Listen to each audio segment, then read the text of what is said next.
the new agent has it a lot easier than the older agent or more established agent because we're going to have to redo what we knew to do. Our whole process of dealing with buyers and even sellers is changing. So you have to retrain yourself in a lot of things, and a lot of documents, like we said, are changing. So the newer agent won't know any different. So in a sense, they're going to have it really easy because this is what you need to do. And they won't know that it was done differently.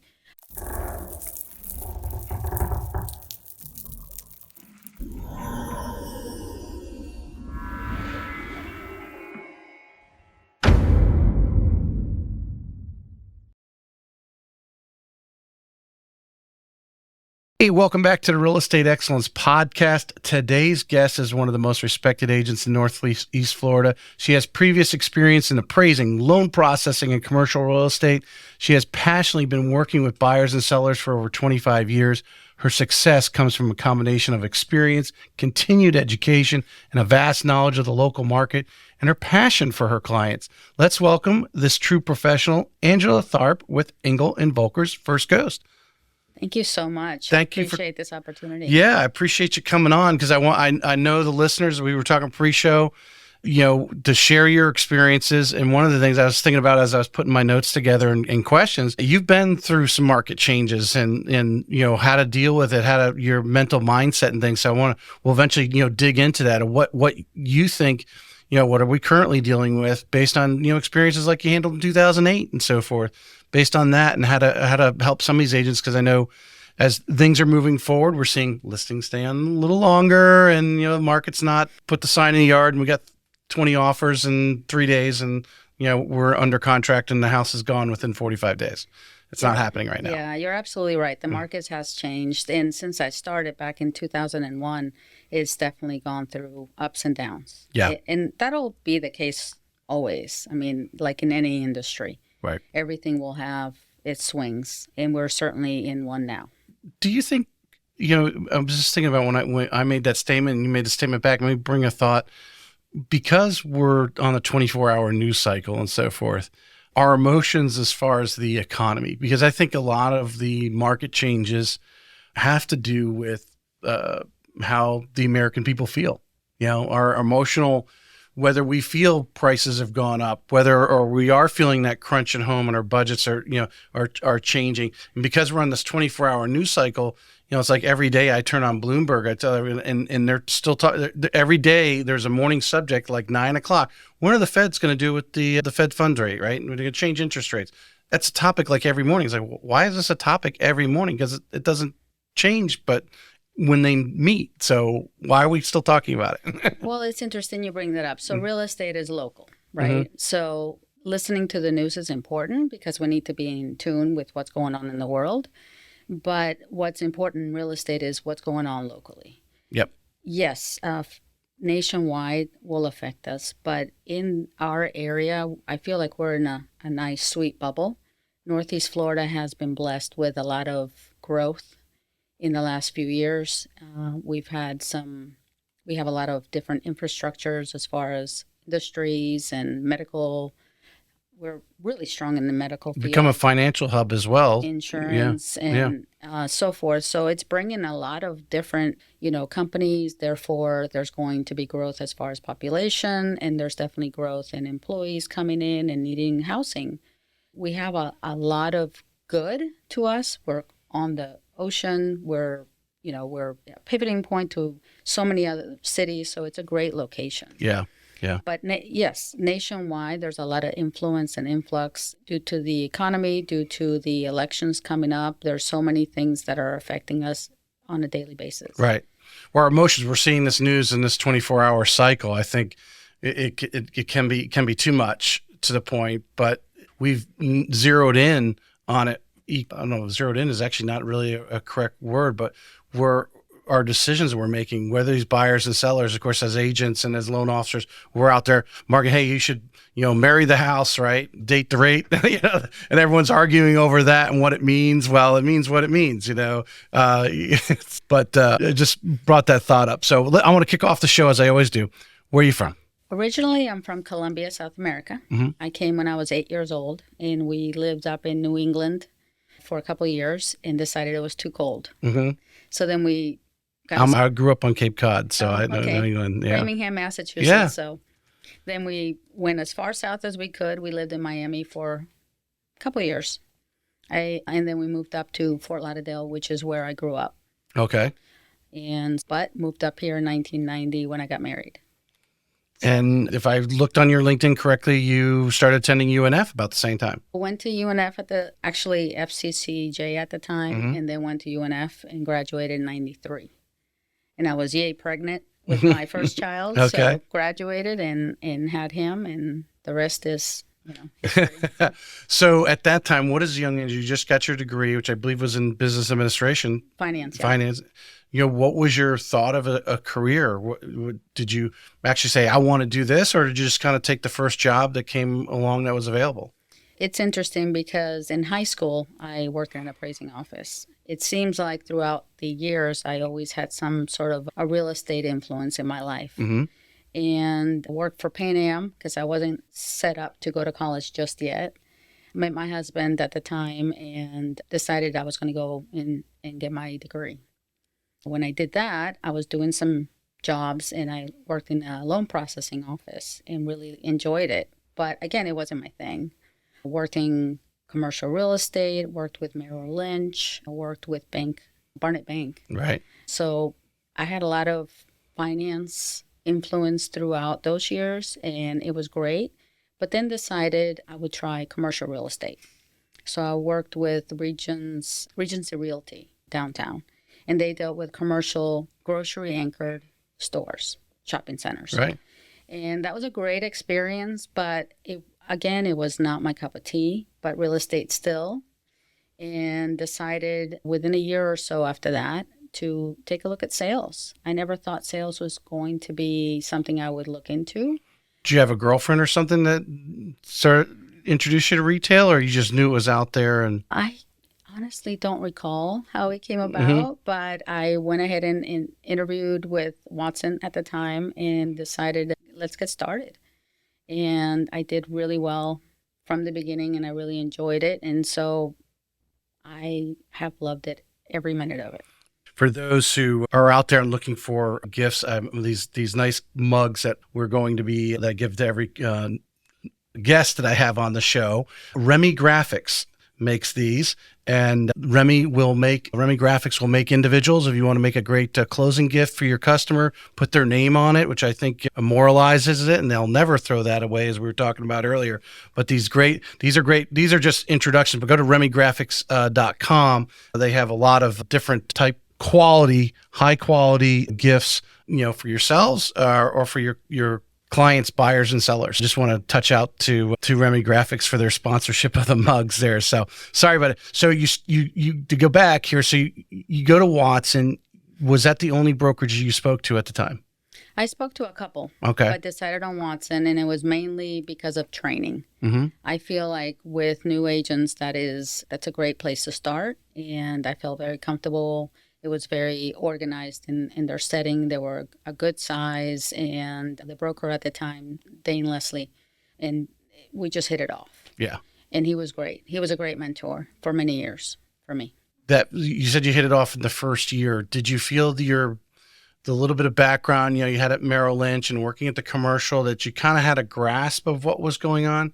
And I ask this question because I think a lot of people, they want to get into real estate and they go and get their license. They know studying because they went to school. Okay, I got to study. I passed the test. But then they walk in that first day in the office and they're like, okay, what do I do?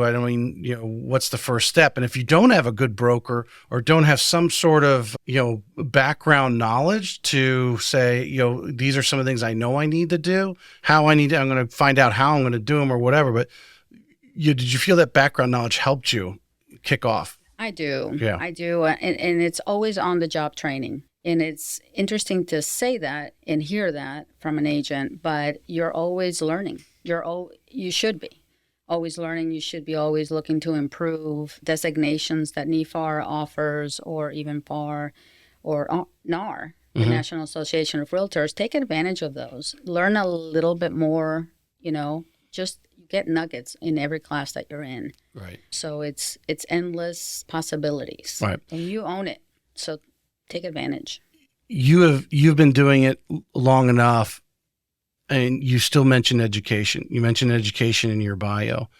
These agents, would you agree that, I mean, they don't just be hey, I need to, I don't know, I forget how many credit hours you guys need to do every 2 years, but don't just stop there. No. You need to keep going, and in the valuable, whether they're lunch and learns that are offered, or the title company's offering this, or someone's coming in and talking about, I think we need to actually do a class on portability.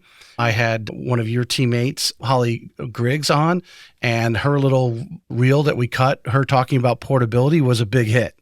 Yeah. So that's a subject that people obviously are interested in and are searching online for. So, but to continue to go to these things, find these things each week. I mean, do you build it into your schedule on a monthly basis to find little education things and maybe get a free lunch too? So on portability, I can tell you Landmark Title is going to have a class on that. Oh, so good. That's Okay. definitely something to look into. Mm-hmm. And they're wonderful. That's who I work with if I have a choice. Right. So partners are important as far as in your whole business calendar. You need to have good inspectors that you can go to. You need to have good lenders that you can go to. It's important to have those go to. And when you're listing, obviously photographers, that sort of thing, Right. it's always key. Right. Because you need to have that team around you. As far as going back to education, Mm-hmm. yes. So I just build it in, your business plan in September, October for the following year, and you just build it in the calendar. Look up the classes that you want to take, look up the designations that you want to find and obtain, and just work your schedule around it. If you don't plan it, I feel like it's not going to happen. Right. I always set a goal each year to do certain things. This year, I wanted to get the ABR designation, which is for buyers, and it's because of everything that's been going on. Mm-hmm. We need to focus on having that relationship building more and showing your value. Right. And that designation is very helpful. There was a lot of recap from what I knew, but it's still good. It's very good. Somebody might throw you a new nugget, right? There's somebody, and would you agree that it's good over time to take these classes from different people, because they see it differently, and they might highlight something more here than the other person did, and vice versa? 100%. Yeah. You learn, and don't just stay locally. You can look at classes all over Florida. Take a trip. Educate. You can write it off. So take advantage of that. Yeah. And just talk to other realtors in that area. Learn from their market. Don't just follow what you're doing here. I think if you get out of your box and think outside of it, Mm-hmm. and look at what others are doing in other areas, it might give you a little tip what else you could be doing locally. Right. Well, I'm on social media a lot. I put a lot of content out there from this show, and so I see a lot of content coming back at me from agents all over, which I would love to have many of these ones on the show. And a lot of them are the ones I've reached out, for the most part, come back, and I've had a few on the show. I want to do more because I think that's so important, whether it's out in Arizona or it's just, over in Tampa or down in Naples or something. There's things they're doing, and their market isn't exactly the way ours is. I think Tampa's very hot, and you could probably compare Northeast Florida there, but someone over in Orlando is doing some different things there that you might be able to apply here and move your business, or move the needle on it. Absolutely. Mm-hmm. You definitely benefit from interacting with other agents. One of the designations that I got is the CRS designation, Mm-hmm. and Certified Real Estate Specialist. And honestly, that's probably one of the most regarded in the industry because it takes a lot. It's not just production, it's your education. You have to take so many classes, and you have to prove yourself with all that. It took a couple of years to get that, but also with that, you can meet and go to conferences. And if you need to refer someone that's moving from the area to, say, whatever other city nationwide, Right. You always have a list of people you can go to, and they're going to have the same work ethic, the same professionalism as you. Right. And that's important. So that designation is almost like a little club within Yeah. the greater Florida Realtor organization, or nationally. Absolutely. Yeah. It's nationwide, and you have the ability to reach out to anyone, and you can basically cherry pick who you're going to refer to a customer of yours, because Right. you want to make sure you hand it off correctly. You don't want to just fill out a form and send it out. You mentioned conferences, events, that kind of thing. How important is to occasionally go or plan? I don't know how often you are able to go, once a year or whatever, to some of these national events and get around like-minded people who are going to those for the same desire you have to network and hear what other people are doing. But you're all like-minded, so they're fun places to be, and everyone's open for trading. But how important is it to build that, not only from the local education and getting the CE credits, but actually going out and going into some of these breakout sessions and so forth, these national conferences? Absolutely, because it just expands you. It just opens you up to different things. And, as we were saying earlier, the market does change. Mm-hmm. And there's a lot of different influences and different things. Back in 2006 and 2007, when we had the financial crisis, a big focus was foreclosures and short sales, and learning them and understanding them and getting in touch, connected with a title company that, could help you facilitate that. Because for agents to do those things at the time didn't make any sense. We weren't as experienced as the title companies were in trying to get these resolved. So the market changes, you learn certain things. So a lot of those classes and events that you go to throughout the year, now, don't get me wrong, there's only so many hours in the day and so many things you can do. But again, if you prepare ahead of time, you can plan on doing certain things. You know what the market needs. There's a big push on AI. I'm not very techie, but, I'm fortunately enough that, I've got some assistance on that, and that helps. Right. Well, the guest I had on a couple of weeks ago, Carrie Sauvé, who is EXP's official AI consultant. She's an agent as well, but has really taken on the AI. She's having a conference in Niagara in September. I'm like thinking, what a beautiful place to go in September. There you go. For 2 days, but it's all AI/real estate. I mean, that's what it's keyed on. It's not, although other businesses but the amount of businesses that are supported by real estate or that support real estate, give and take there. But that, a great conference, cutting edge there in AI is constantly changing. How you use it, I mean, I think everyone has their different angle, but I think more and more things that I'm sure, throwing all these bells and whistles all the time. We're always some advertising, some salesperson's trying to sell us another app. They're all using this AI technology behind them. It's the only way they're staying cutting edge. So getting some sort of grasp of how it's working behind the scenes, how the calculator is actually calculating, is important. Right. Yeah. No, absolutely. Yeah. And staying up on all that is important. But at the end of the day, I have to tell you, what it comes down to is doing your job and doing what's the best for your customer, and just being true to you and staying focused on the task at hand.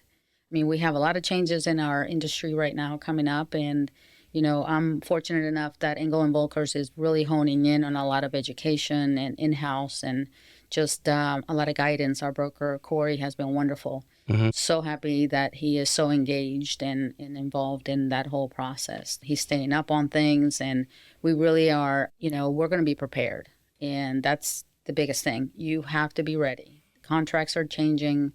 Our way of approaching buyers is changing. And at the end of the day, we're going to be better for it. To think that you can just hide or it'll wash out or it's not going to happen. It's going to happen. Right. Changes are coming. And again, it's just a matter of getting ready and just knowing what you're doing.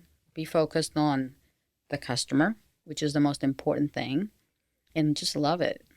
Since you brought the subject up, the settlement and how, I'm seeing a lot of, I don't know how, I think everyone has an opinion. Right. Sure. Everyone has their angle. Just like I think every lawyer reads these documents and they're going to read it the way they want to read it, or cut into it the way whoever they're representing to make it happen. But as far as the transaction, if a young real estate agent came to you and said, "Hey, I'm a little confused. You've been through these different changes, different ways we've done the business. what are some of the, and you've probably been asked these questions already. I mean, what are some of the concerns, some of the stresses, the as agents that you have, knowing you're going to, you're overcoming because you've done it enough times, you're going to overcome it. But the challenge, like, the DOJ is coming out now saying they don't really want us having talk about commissions anywhere. It's which is, I just totally don't understand their mindset here. Hopefully a new administration changes that mindset, but why the DOJ is trying to get their hands meddled in here. Then you have a settlement that comes to an agreement with NAR, and now NAR is really the only national association where real estate is one of those few industries that only has one, group NAR, right. That there are some subgroups that are looking to break out. I mean, to do something different there. So there's not just one channel, because a lot of people are upset with NAR for whatever reason. But what are the stresses that the agents have in being able to get that buyer's agent? Because I think you and I know, we've both been in the business long enough. We got the VA challenge. Yes. We have a lot of buyers who, I think someone did a great clip the other day, and I think I forwarded it on Instagram or reposted in my stories, talking about the buyers already got, they got their down payment. They've got closing costs themselves. Over our entire history of real estate, the buyer has always paid the buyer's agent's cost in the price they're paying. It's not the reason why the value of the home is there is because, in theory, it's already built into that transaction, that these people think they have some perceived money. But the obvious thing is, when a seller goes and says, I'm not going to pay the buyer's agent, the first thing the buyer's going to say is, well, okay, we'll discount the price. Well, no, I'm not going to discount the price, because that's what the market got. Well, all these other people paid the buyer's agent. You know what I'm saying? So talk through what you guys are talking about at Engel and Völkers and some of these, trainings. What's Corey, bringing back? I know he attends a lot of national conferences and so forth, and obviously brings that information back. What is your mindset that you guys are trying to establish there upon this? So much to unpack and all that, right? Yeah. I mean, this has been brewing. We're in the process, and as of right now, it looks like it's August 17th when things will be effective as far as nationwide. So it's just been a lot of preparing, a lot of discussions, but truly the contract is not finalized. So we're still kind of up in the air on that. And we have a good sense. You're right, commissions, the word commissions no longer will be in effect. It'll be more of a professional fee thought process. Mm-hmm. So there's going to be some adjustments. I have to tell you, the new agent has it a lot easier than the older agent or more established agent, because we're going to have to redo what we knew to do. We're going to have to, our whole process of dealing with buyers and even sellers is changing. So you have to retrain yourself in a lot of things, and a lot of documents, like we said, are changing. So the newer agent won't know any different. So in a sense, they're going to have it really easy, because this is what you need to do. And they won't know that it was done differently. I suspect that with time, things will adjust. Come August, when things go into effect, potentially, or it could be delayed again. Whenever that happens, I think as we're going through the process, I think things will, need to be, pushed in this direction or that direction.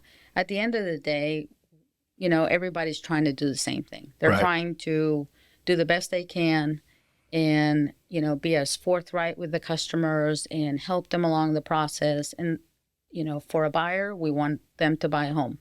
And for a seller, we want them to sell at the highest price. So there's no different when it comes to the core bottom line of what we're out there doing it. And our focus is ethics and due diligence and making sure we are, arm's length.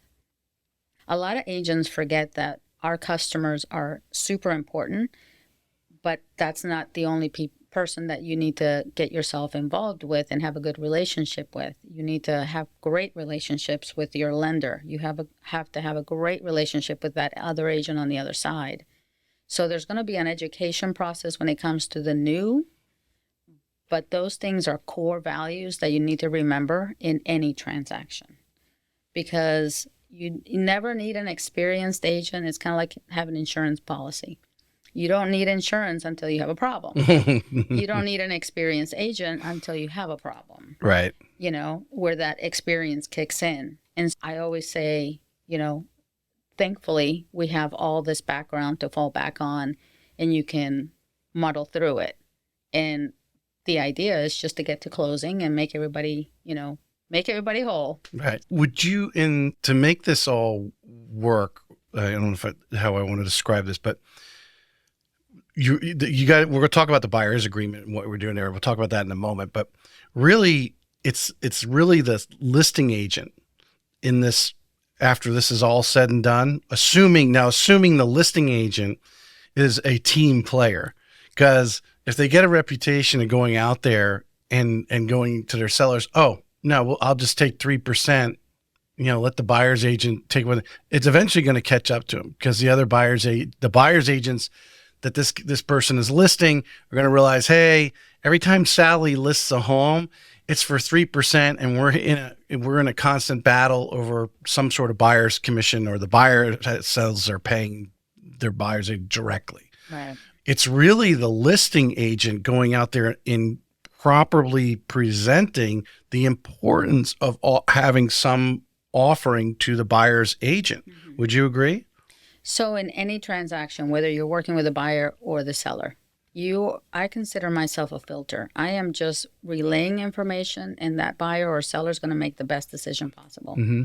So at the end of the day, that seller is going to need to know that commission or professional fees have always been negotiable. That's not a question, mm-hmm. right? So, Mr. and Mrs. Seller, these are your options as far as marketing and what I do, and, you know, the details on all that. And as far as what you want to do, as far as what you want to pay, this is, you know, where we are. And it's up to you whether or not you want to offer compensation for a buyer's side or not. But, you know, I encourage you to absolutely consider the fact that, you know, it may affect your showings. Right. So the seller makes that decision. It'll be up to them. And then it's going to be up to the agent, both on the buy side and, you know, during the process, to work to show your value and be as forthright with the customer so they understand what to expect. And, you know, the buyers and sellers will make the best decisions for them. Right, right. You went to the buyer and the buyer's agent, and we're talking about the buyer's agreement, and you guys are, you know, working on that. Whatever you mentioned, the contract adjustments, whatever needs to be adjusted in the contract relating to this subject. What are you guys at Engel Völkers? What is your mindset? You know, if you were, hey, Angel, would you come train a bunch of new agents on a buyer's agreement? Or, you know, when we say that buyer's agreement, what we're really saying is you need to, as you just mentioned, it's not only getting that buyer's agreement signed, but expressing to them all the value that you bring to the table. Right. Because there's so much below the surface that people don't see. They don't understand the marketing purposes and the time that agents spend just to even get a customer, someone to actually talk to who's interested. And, you know, hey, I sell homes, come, you know, like any business on the street, they've got signs out there. They spend money advertising on television, social media, whatever, to attract a customer. A real estate agent has that cost as well, right, to acquire those clients. They're not all, you know, they're not all friends and family. We wish they were all friends and family. You know, we wouldn't have to spend a lot of money doing that. But, you know, the mindset, like you said, the young people coming in are going to be trained. This is the way we're going to do it. You have enough experience at adjusting and knowing it, you know what, now I need to turn up the heat a little bit more and talk about more of what I'm going to do. Where, you know, 2.5 years ago, you know, people came in, they're like, stick the sign in the yard, we got an offer. You didn't really have to, you know, explain all the things that you're going to do in bringing that, in a sense, the listing agent bringing the buyers to the table. But the buyer's agent, what are some of the things that are important for these agents to be talking about when they're having that buyer's consultation, and obviously get them to eventually sign this buyer's agreement? We think, know that that's pretty much some form of it's going to happen right there. But what are the values that they need to really, you know, polish their presentation on, but make sure they're mentioning, hey, this is the things that we do? Right. In Florida, we haven't had a buyer's agreement as a requirement. There were, I believe it was 18 states when all this started that had those buyer's agreements already in place. It's an education. Were they actually set where they actually, who was monitoring that they were signed? Right. Yeah, that's a good question. I don't know the answer because I've always worked in Florida. Right. But as far as locally, so now we're being asked that we're going to need to have these addressed. And honestly, when you really sit down and think through it, it's going to protect us as much as it's going to protect them, the customer. Mm-hmm. It's kind of like a listing agreement. Would you ever take a listing without a listing agreement? The answer is no. So why would you work with a buyer without a buyer's agreement? It's a very good question. Why we weren't, held to that for so many years. Right. At the end of the day, I think it's a good change. Change is hard. Change is not easy in any, I think, industry. But when you really look at it, there's going to be a lot of pluses to it. And I think it's going to force the agents to have a sit down, have a conversation, really go through what is the buyer really looking for. Start bonding with that customer, because it's not just about opening a door. It's not just about, the typical process. It's about forming that relationship and understanding their true wants.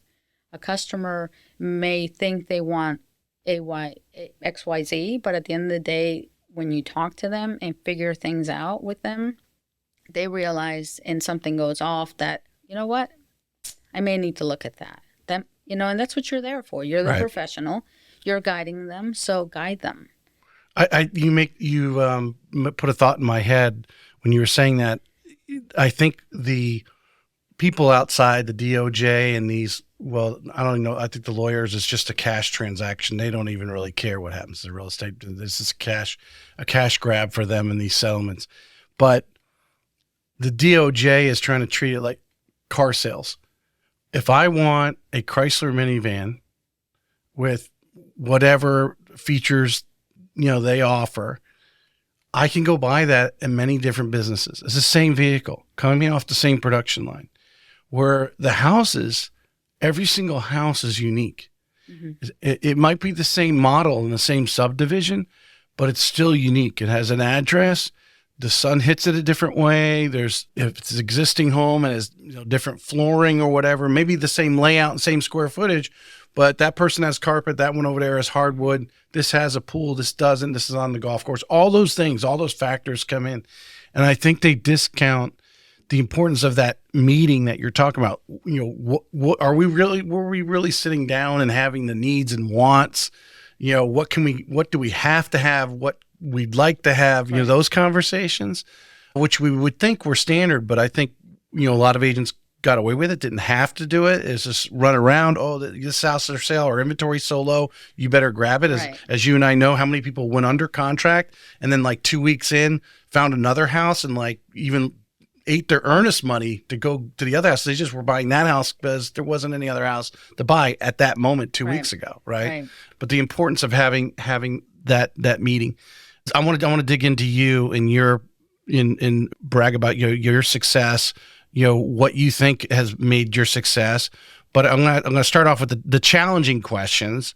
What has been your greatest challenge, whether it was back in 2002 or last year or last week? Do you think your greatest challenge in real estate has been for you that you've hopefully have overcome? So that's a good question. I think real estate is complex. There's a lot of pieces to it. You are your own boss in a way. You're responsible for your results.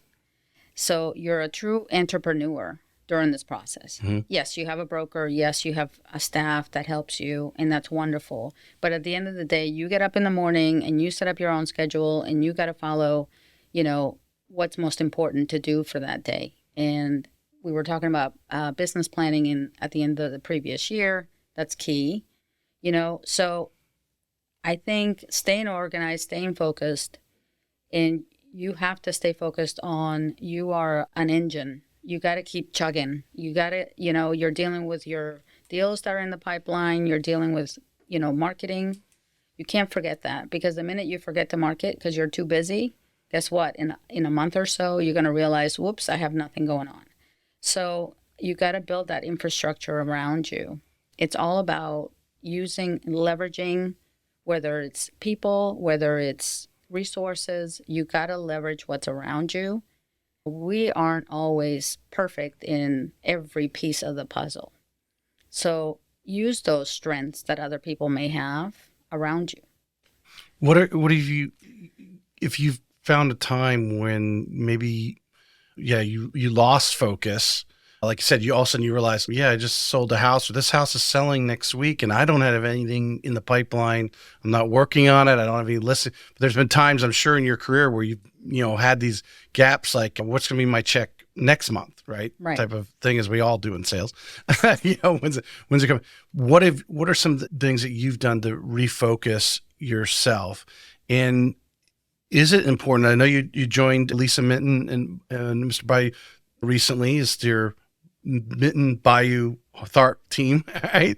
Was that part of helping you continue moving forward in your progression in your career? I think no matter what you're doing, if you're a single agent or in a group or whatever you're doing, it's all about focusing on your endeavors, right? So there's a lot of pieces to that. As you're starting out, you have to focus on even learning steps, MLS system, you got to learn contracts, you got to learn all that.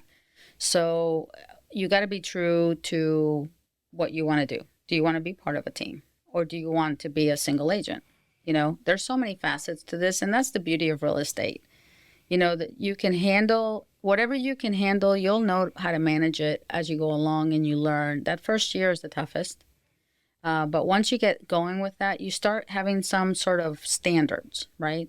You get going. You're going to have bumps in the road, like always, but you learn, How important is it? I mean, did you ever have a coach or a mentor in your present, the people that maybe at different times you changed to different people, but some of these solid people that you went to at different times as a resource?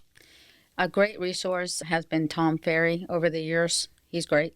He's always ahead of, on top of things as far as the market changes. He's a great enthusiast, and he spoke to me over the years. Keeping Current Matters has always been a good source of information. Locally, though, with statistics, Dr. Alex. Yep. Yeah.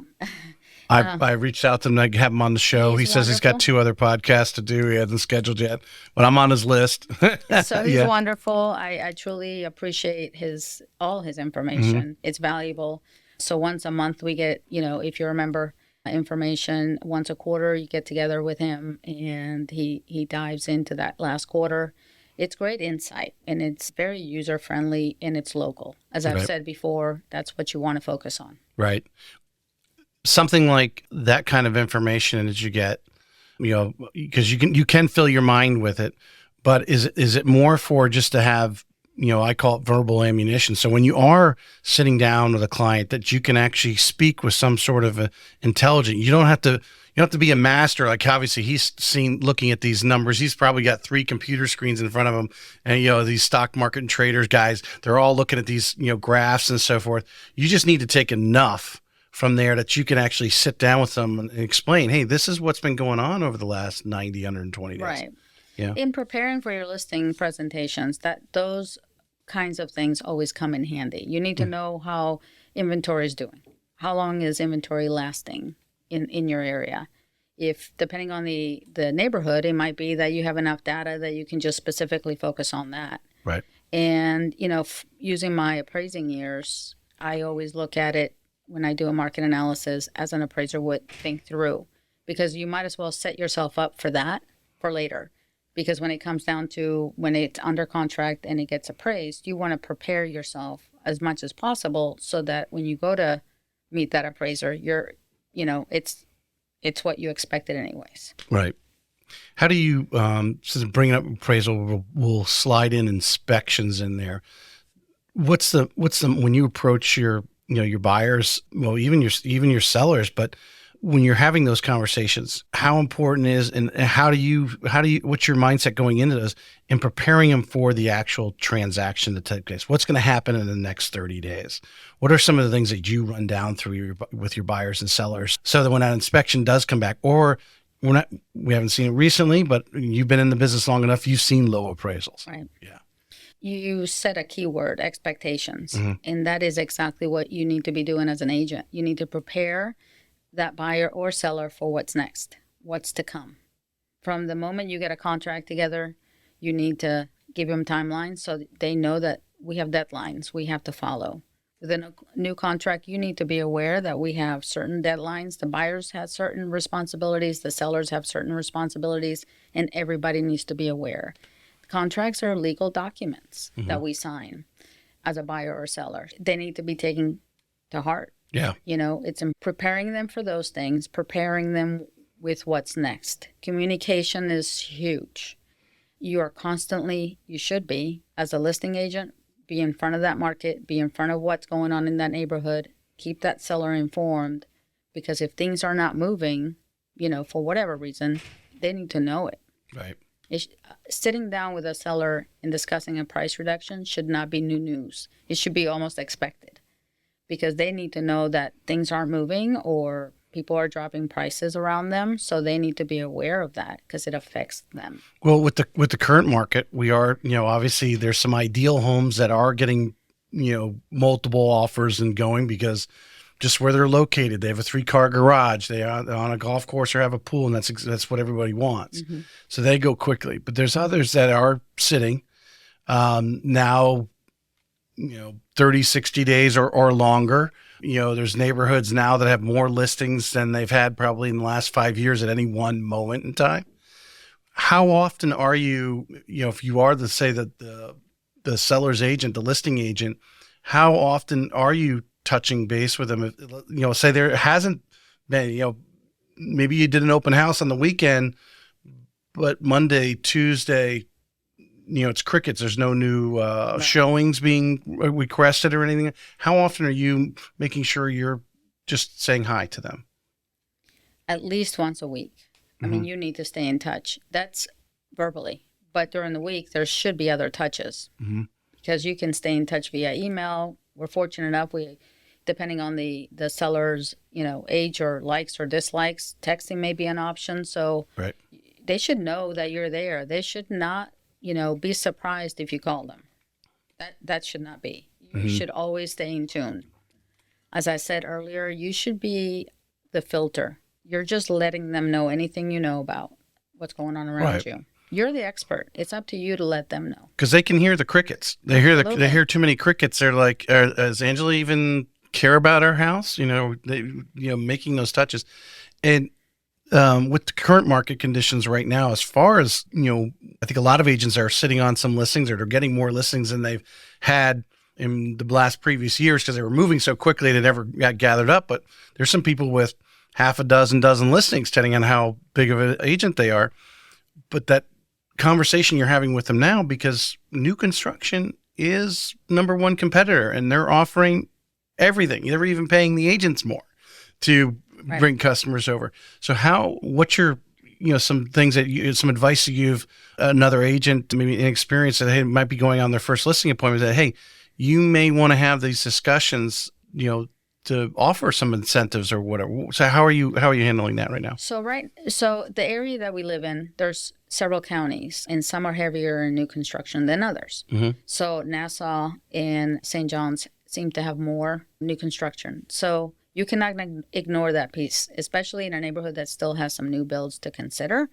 You absolutely cannot take that out of the picture. So you need to consider both the resales, new construction. What are the builders doing? What are they offering the buyers? In other words, Mr. Seller, you need to be aware, and potentially we may need to make some of those offers at some point if necessary. So in sitting down with the seller initially, you want to recommend a range of pricing and explain to them why, and explain to them what are the next steps before we go live. That prep work time is very important. And, set the expectation as well with, this is what I'm recommending, but it's your decision. And honestly, the market will respond accordingly. So the market will let you know if there are no showings, we have an issue. The first 2 weeks are crucial. The first 4 weeks, it can make or break you. And then you're chasing the market.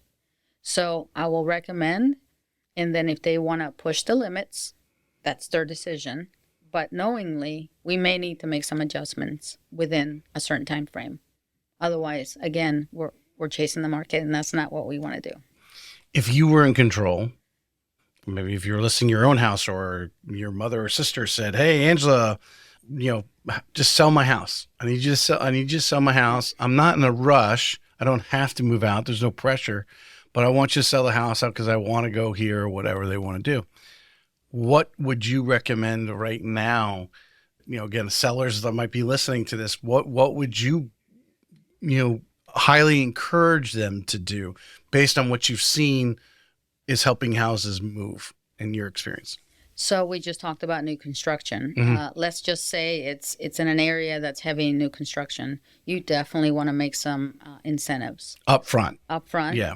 Don't wait for 2 weeks to go by. Well, if you are going to be priced just right, you may not need that up front. If you're going to push the limit, then you may need to offset that with some incentives. It's up to the seller. Right. I mean, I never tell them you have to do this or I just give them the options and they decide. Well, I was just thinking, what have you seen over the last, 6 or 12 months? Because this is not new this week. It's been going on ever since rates went up 2 years ago. This month, is when we started to see the rates start to rise, right. And getting where we're at. And that's obviously what's, slowed things down a little bit. People are not making those, I call them interregional moves from neighborhood to neighborhood right now, because a lot of them are sitting on a sub 3-4% loan. Yeah, and that's painful to let go of. I totally get that.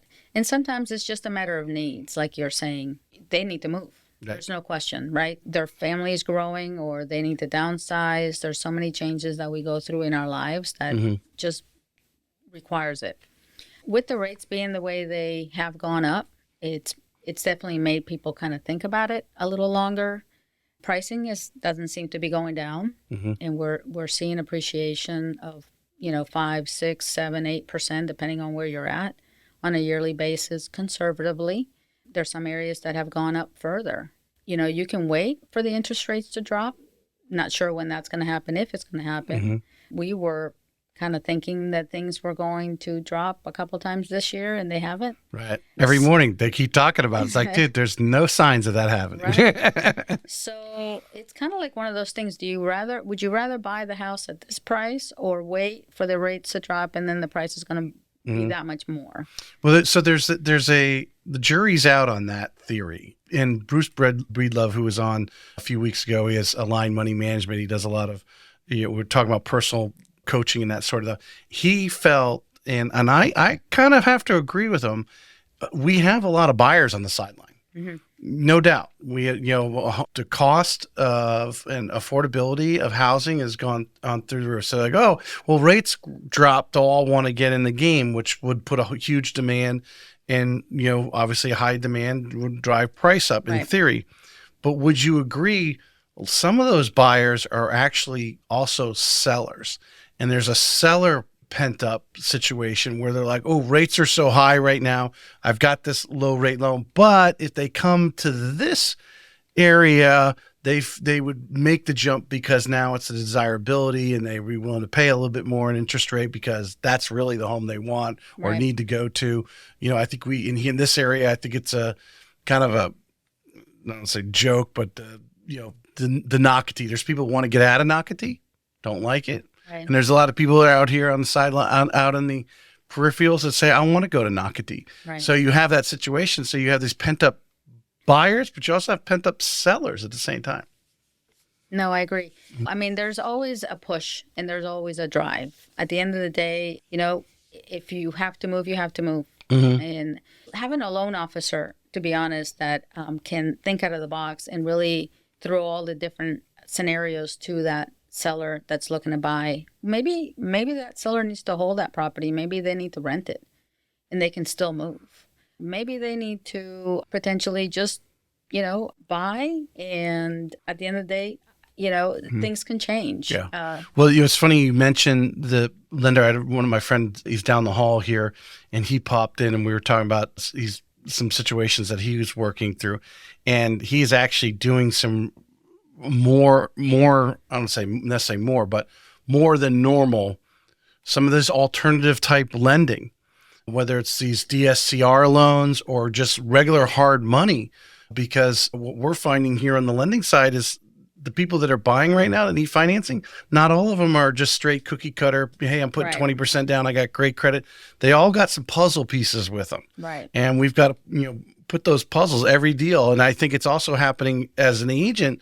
What are the contingencies for both the buyers and sellers, and working through those to make some of these deals get together. Yeah.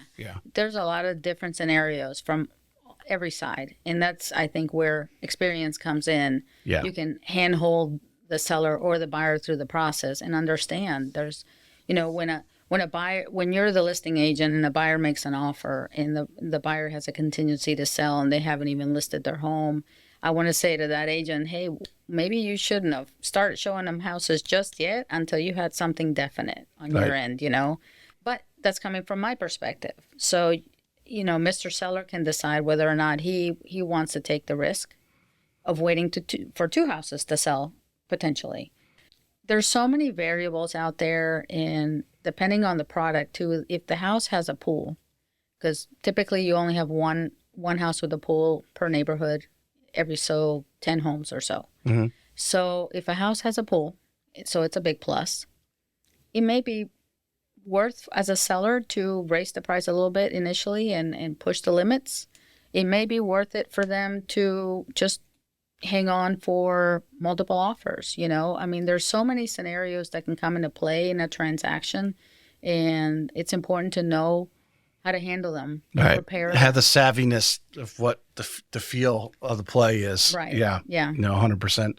You made the move over to Engel Völkers. Yes. How long has it been? A few years now? It's been 5 years. 5 years.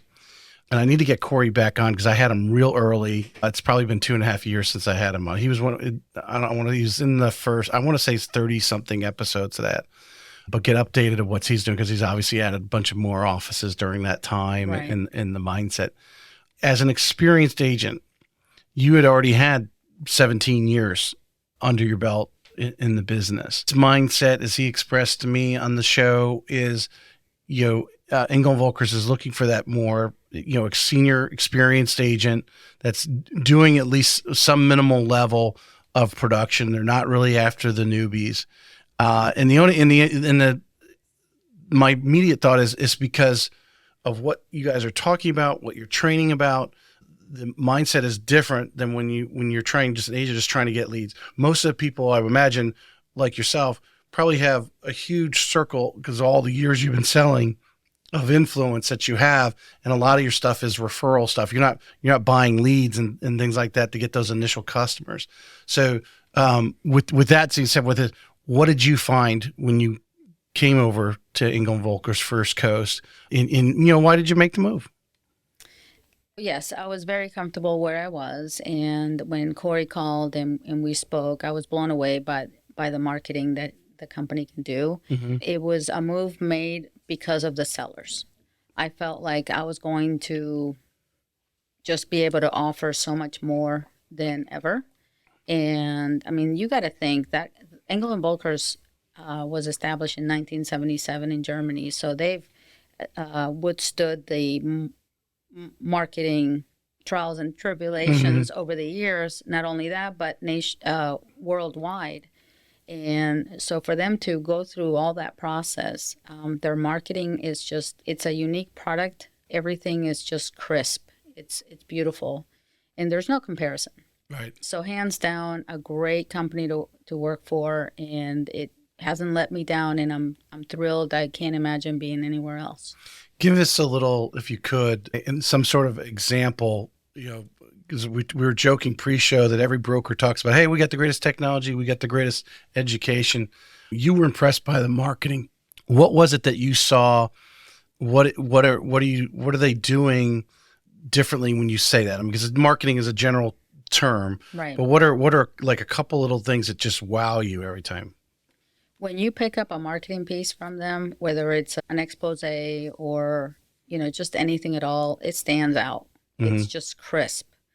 They're very attention to detail, and the color scheme itself, it's gorgeous.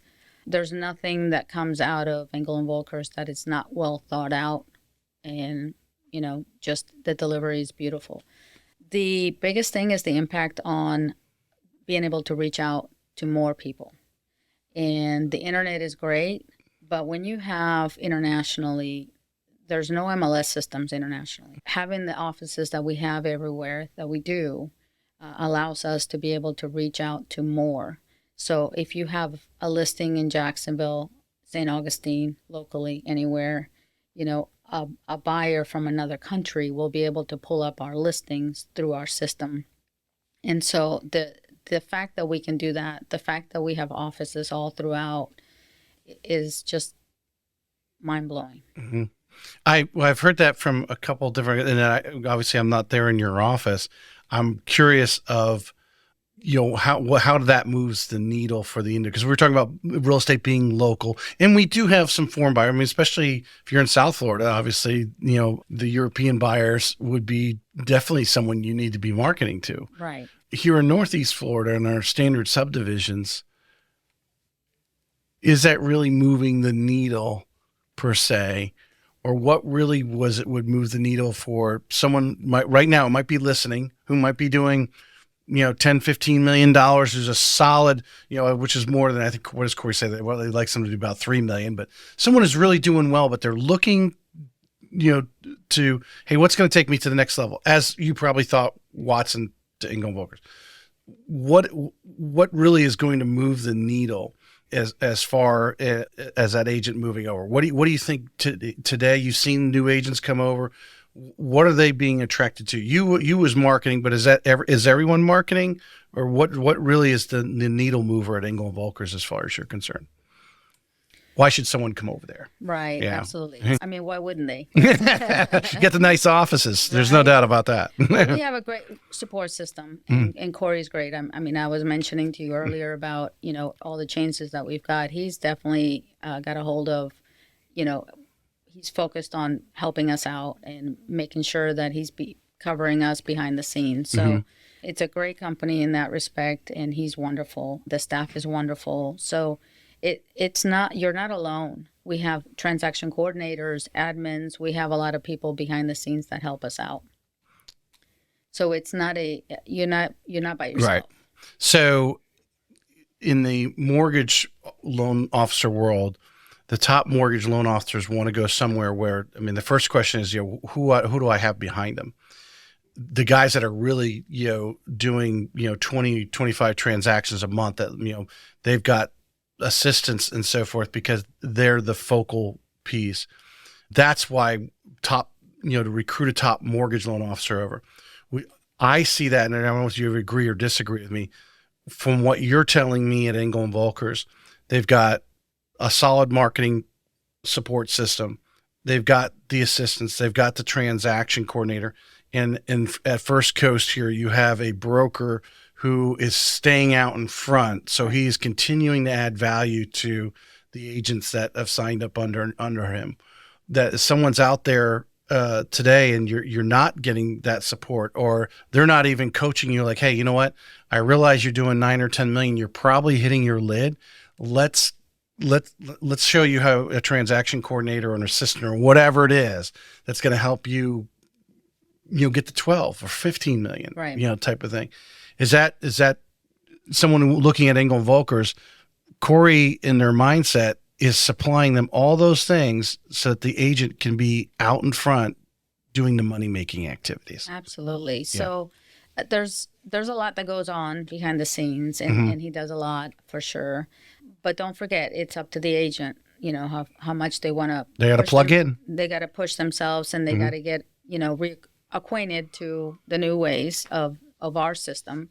So there's a learning curve for sure. But at the end of the day, there's a lot that you can do with it.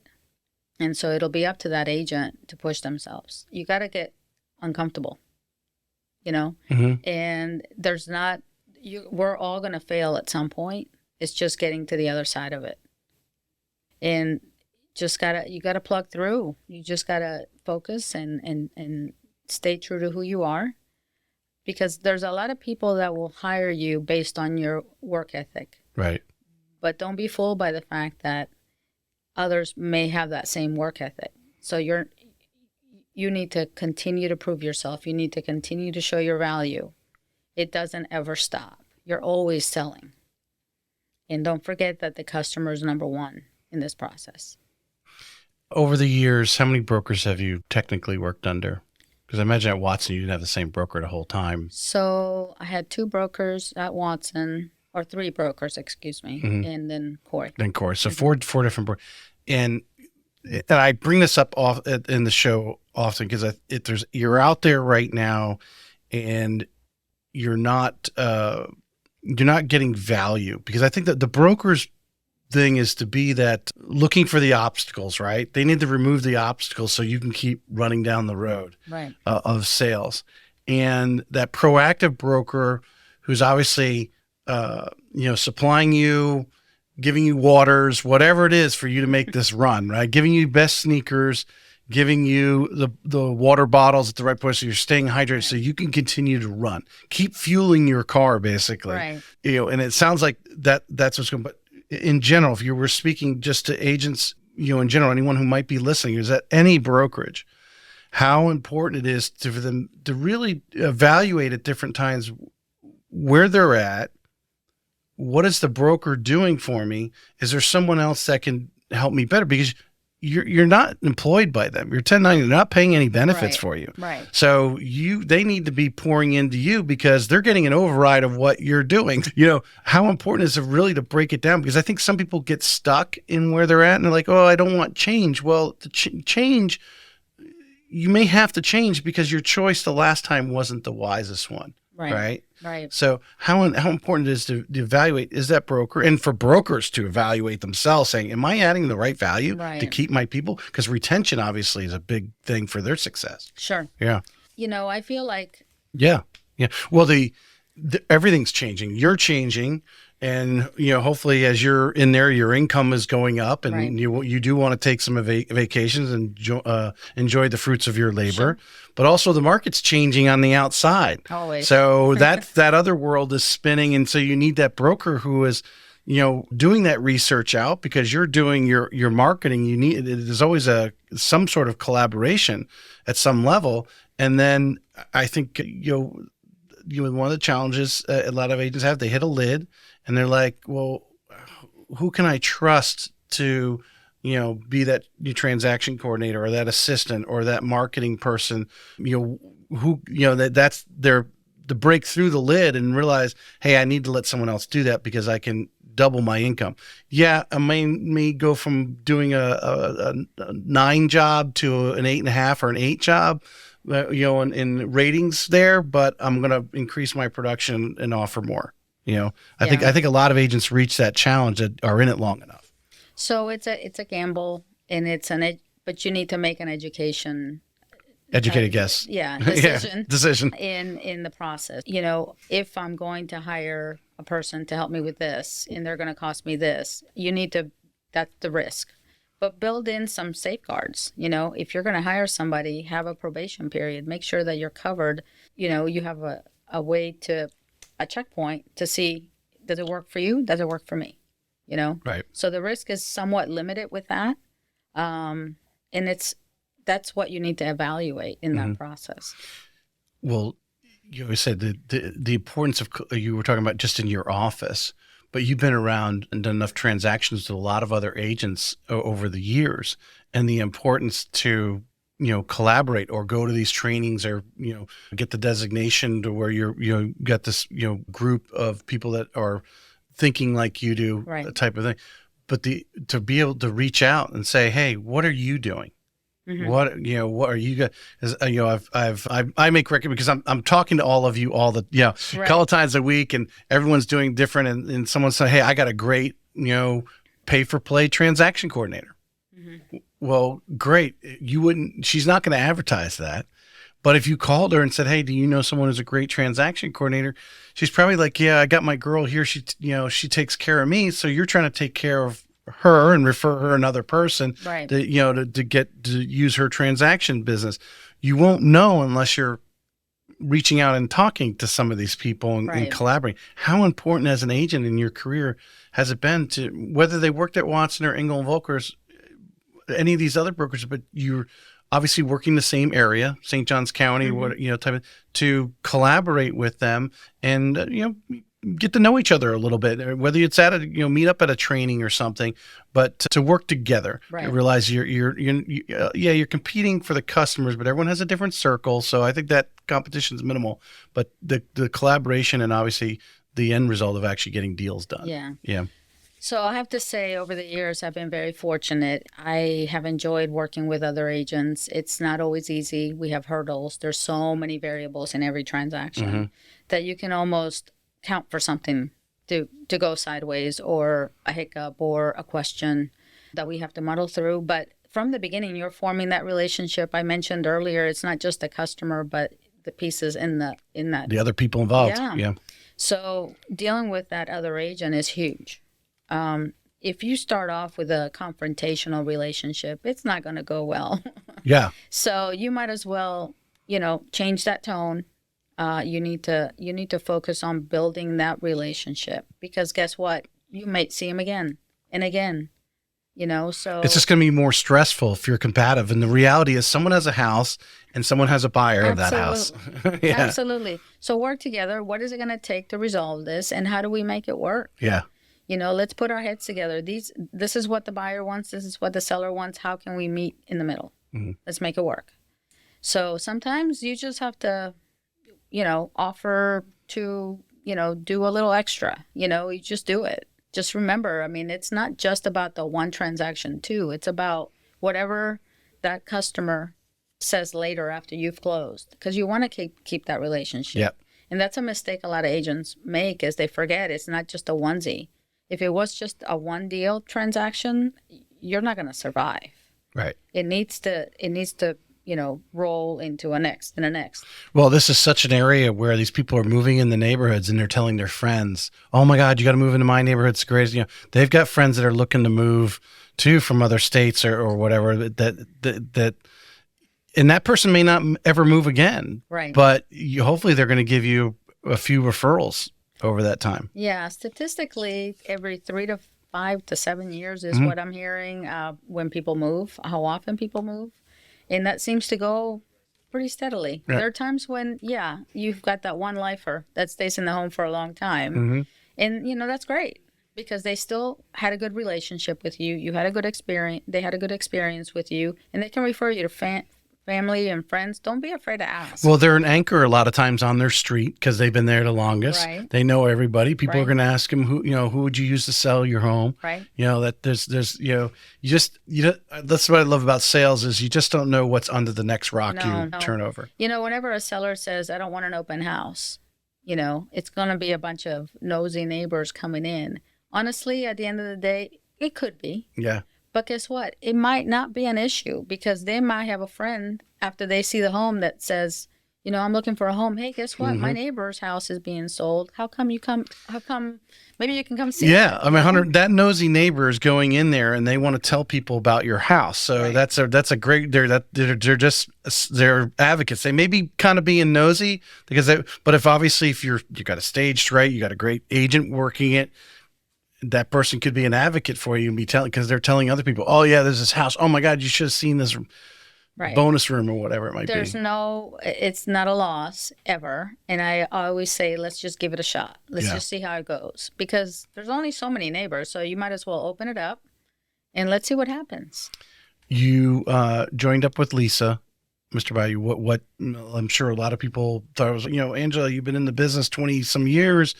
What do you need to form? What is the working relationship at this point in your career by joining up with those guys? It's always nice to join up with people that you've known for a long time. And I think the camaraderie is very helpful on a daily basis. So it's always a plus. Right. Just have that coworker, kind of that same person you come in and, Right. talk shop with. Right. Yeah. Exactly. The good and bad and the ugly.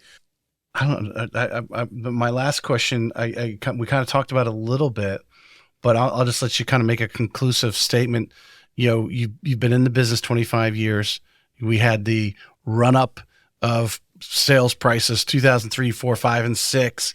And then We dropped down into foreclosure city. I'm Right. sure you had to change your career at that time. That really, to get through the wash and a lot of those foreclosures, we're talking now we're in like 2011, 12-ish time period.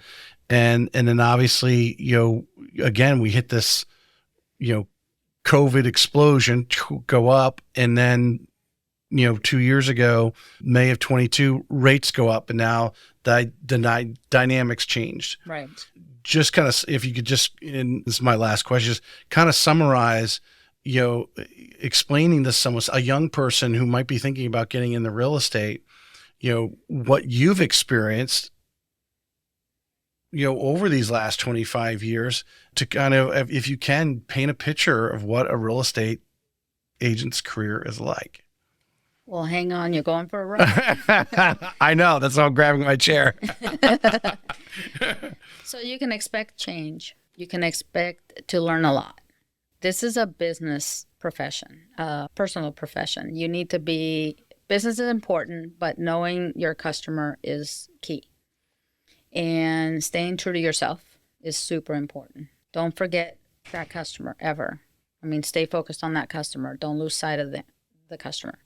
Focus on education, because that'll make you just that much better. You need to stand out. You need to be, why would they go to you versus the other 12,000 that are locally? Right. You need to be able to prove your value and just constantly learn. If you get complacent, you'll get lost in the shuffle. Stay in touch. During the transaction, please stay in touch. But even after, there's so many ways to just touch base. People in sales always are worried, am I going to bother them? You work with them in the biggest transaction of their life.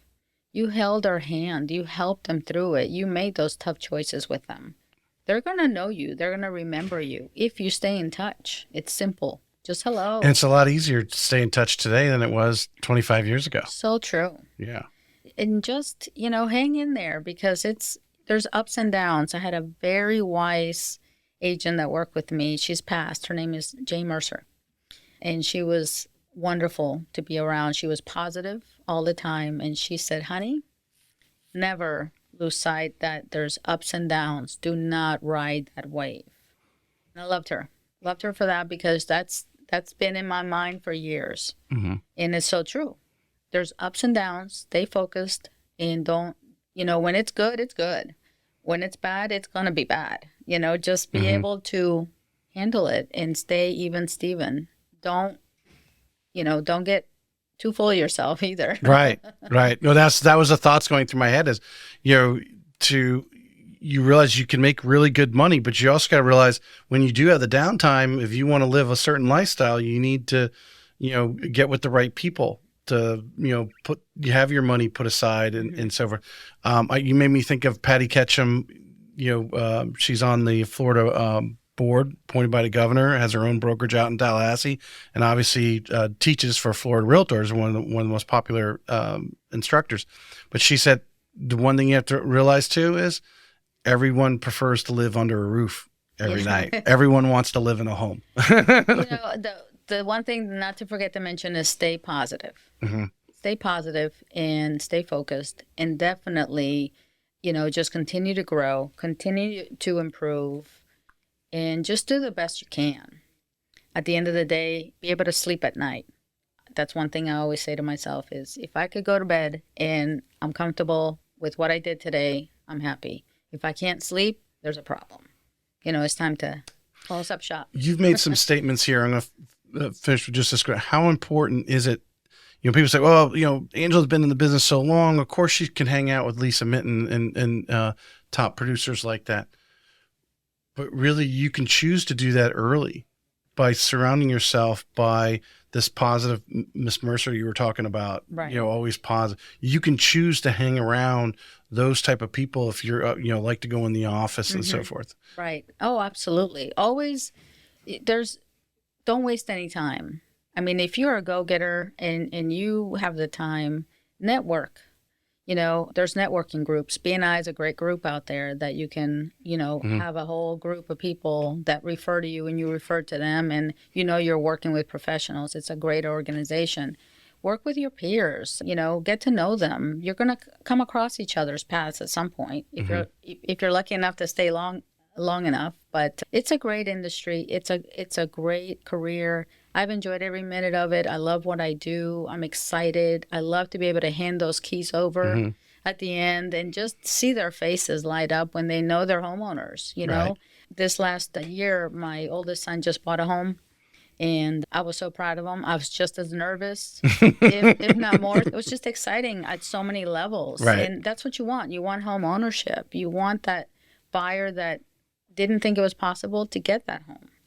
And sellers, when they sell and they get their money in hand and they know they pulled it off, they were able to sell it. They're on to the next chapter of their life. Yeah. Move on to the next. And you're a part of that. That's a huge part of this career. So, Angel, I appreciate you coming on today. Thank you for having me. Thank you. I appreciate you.